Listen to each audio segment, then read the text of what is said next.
Thanks for joining me around the virtual telescope again.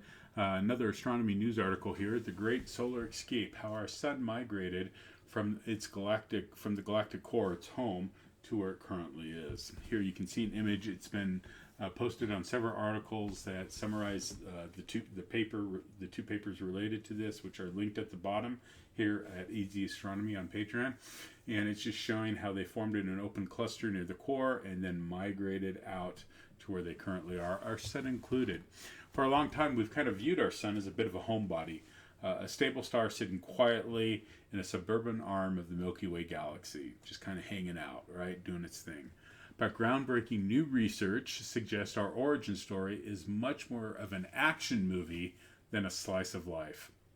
According to a massive study published in two of them, in Astronomy and Astrophysics, you can see the links below to the papers, our sun just didn't start life where it's currently at, if you're unfamiliar with that.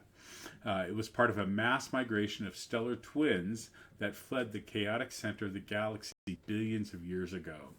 So how do you track a star's movement over 4.6 billion years? You look for its siblings. Researchers from the Tokyo Metropolitan University and the National Astronomical Observatory of Japan used data from the European Space Agency's Gaia satellite to build an unprecedented catalog of 6,594 solar twins. These are stars with nearly identical temperatures, gravity, and chemical compositions to our sun. By analyzing this stellar family tree, the team discovered a broad peak of stars aged about 46 billion years old, all sitting at roughly the same distance from the galactic center. This suggests the sun wasn't a lone traveler. It was part of a giant wave of stars moving outward together. The quotation barrier breakthrough. Until now, scientists faced a conundrum. The center of our galaxy features a massive rotating bar-like structure.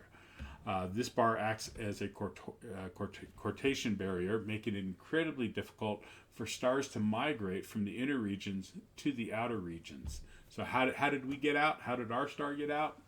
The research offers a fascinating answer. Timing is everything. The migration likely happened while our Milky Way's central bar was still forming. The escape window, before the bar solidified into a barrier, the shifting gravitational forces actually acted as a slingshot, pushing a specific generation of stars, including our sun, outward. Why does it matter? It's not just a fun fact of galactic archaeology. It might be the reason we exist at all.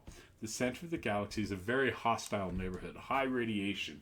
It's crowded with high energy radiation. It's prone to supernova explosions because of the number of new stars that are formed there.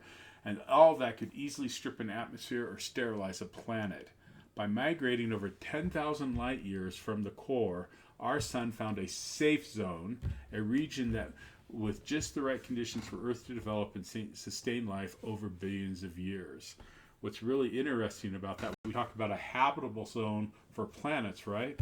Perhaps there's a habitable zone for stars to get to before there can be habitable zones for planets. Just an interesting thought. Thanks for joining me.